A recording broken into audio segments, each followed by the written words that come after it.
샬롬, 주님의 이름으로 인사드립니다. 우리 잠시 기도하고 함께 말씀 나누겠습니다. 하나님 감사합니다. 오늘 저희가 지난 일주일 동안의 말씀을 함께 상고하고자 합니다. 하나님, 저희들 마음 가운데 주의 말씀이 잘 정리될 수 있도록 주님께서 도와주시옵소서. 또한 다음 주를 준비하는 귀한 시간 될 수 있도록 주님 도와주시옵소서.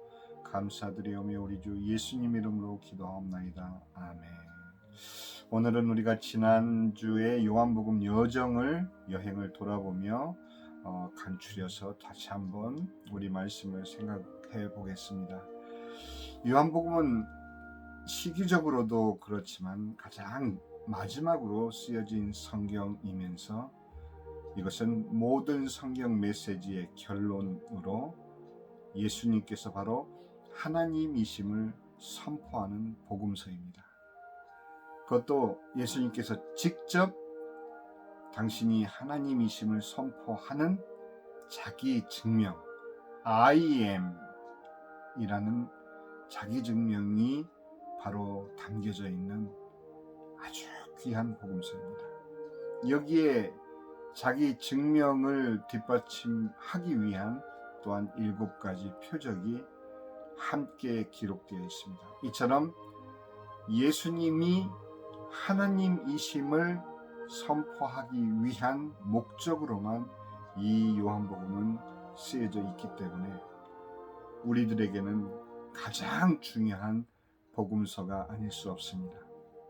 이것은 반대로 예수님을 영접하지 않은 영혼들에 대한 변명하지 못할 분명한 증거이기도 한 것입니다. 지금은 요한복음이 구원의 복음으로 우리에게 선포되고 있지만 훗날 백보자 심판 때에는 이 요한복음은 예수님을 부인한 증거로 그 책임을 면할 방법이 없는 바로 그 운명의 책이기도 한 것입니다. 왜냐고요? 하나님이신 예수님께서 직접 우리에게 예수님이 하나님이심을 선포하셨기 때문입니다. 단순한 선포가 아닌 7가지 표적을 통해서 우리에게 설명해 주셨기 때문입니다. 여러분, 우리가 인간으로 태어나 인생을 살았다는 것은 결코 우연이 될 수가 없습니다. 지금 혹시 여러분 가운데 다만 현실의 고통과 고난 때문에 자기 스스로를 비하하고 있는 분이 계시다면 당장 멈추시기 바랍니다.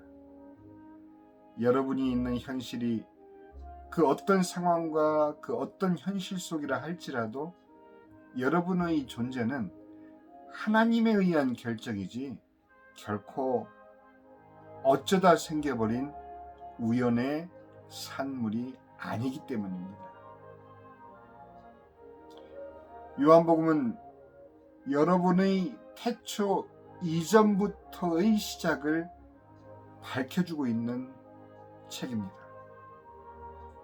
창세기의 이르시되의 말씀으로 만물이 창조되기 이전에 에베소서 1장의 사도 바울의 고백대로 하나님의 마음에는 이미 그리스도 예수님에 의한 여러분의 존재가 시작되었다라는 사실입니다.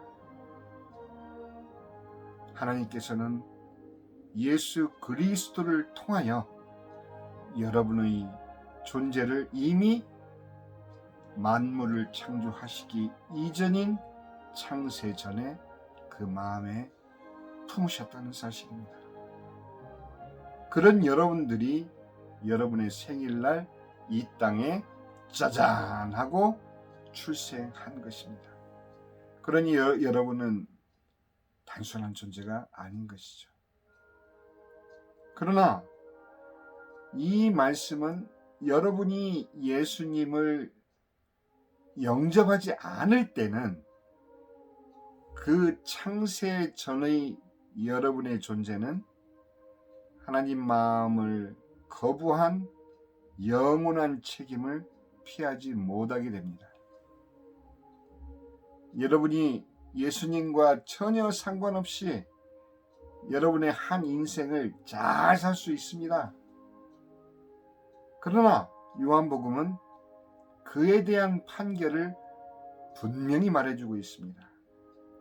또한 이 판결은 예수님께서 직접 여러분을 초청하신 복음 뒤에 바로 따라 나오는 것을 여러분들이 발견한다면 여러분은 하나님의 긍휼하심과 그러나 단호하심을 함께 발견하실 것입니다.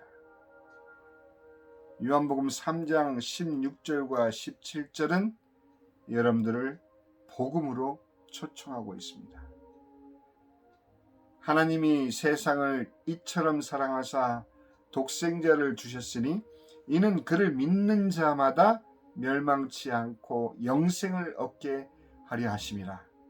하나님이 그 아들을 세상에 보내신 것은 세상을 심판하려 하심이 아니요 그로 말미암아 세상이 구원을 받게 하려 하심이라. 그러나 이어집니다. 그를 믿는 자는 심판을 받지 아니하는 것이요 믿지 아니하는 자는 하나님의 독생자의 이름을 믿지 아니하므로 벌써 심판을 받은 것이니라. 이 말씀을 오해하는 분들도 계신데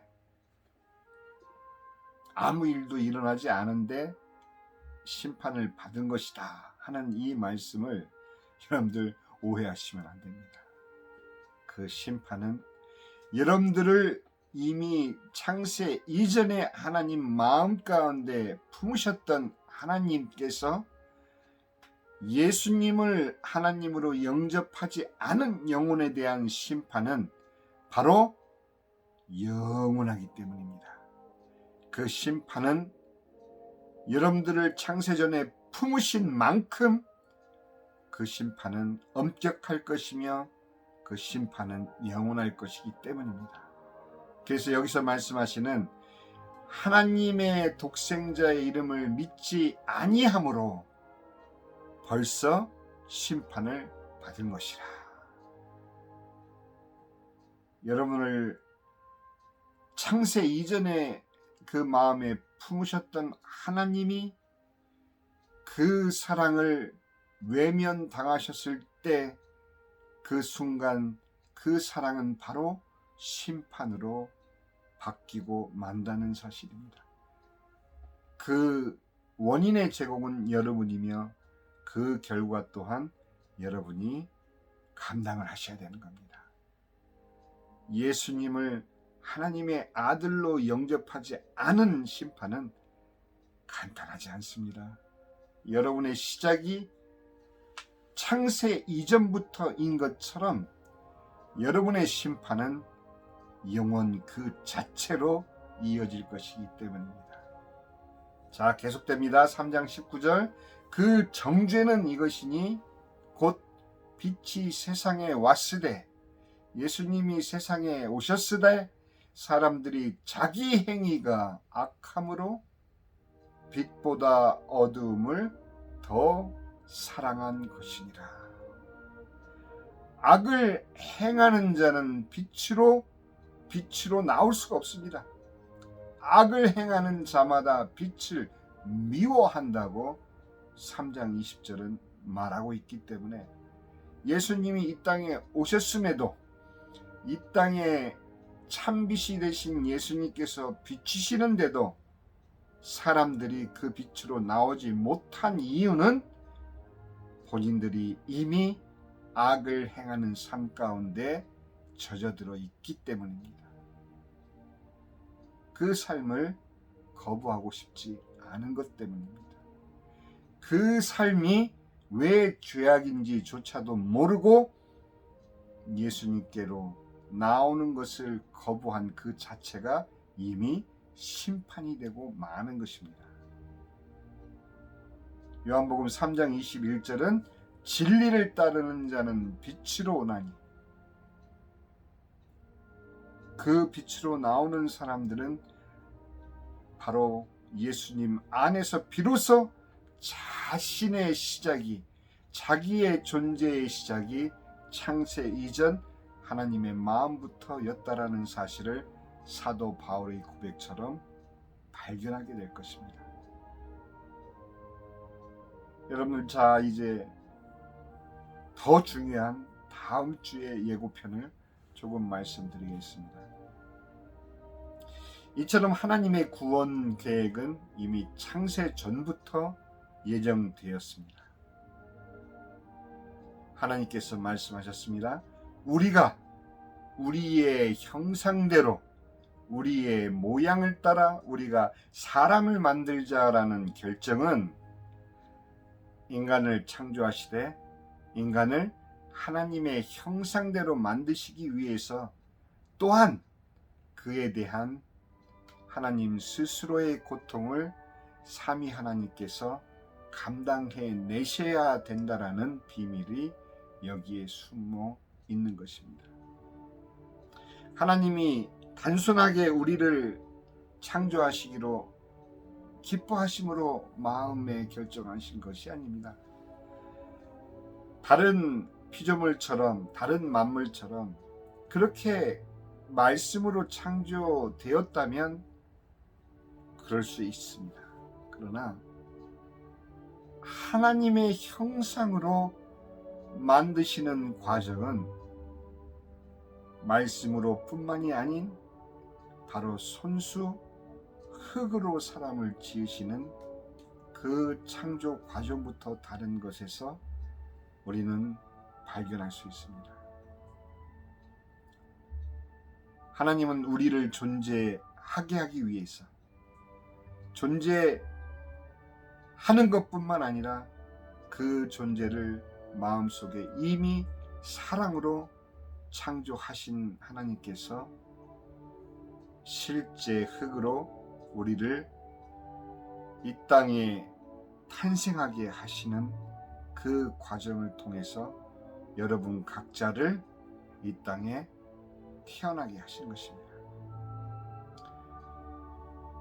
성부 하나님은 여러분을 사랑하셨고 성자 하나님이신 예수님은 여러분을 위해서 그 사랑을 이루셨고 성령 하나님께서는 그 사랑을 지금까지 지켜오고 계시고 여러분들이 하나님 마음에 그 가슴에 예수님 품 안에 들기까지 여러분을 인도하시고 여러분들이 예수님 품 안에 안기어 하나님의 자녀가 된 이후에는 여러분과 함께 영원히 여러분의 여정을 함께 하시는 성령 하나님이십니다.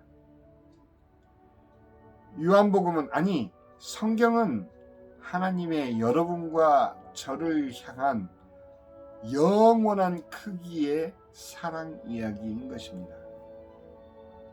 그러나 잊지 마십시오. 그렇게 사랑한 만큼 그 사랑이 이루어지지 않을 때의 심판은 그 영원한 크기만큼 또한 영원하다는 사실을 말입니다. 그럼 다음 주에 뵙겠습니다. 감사합니다.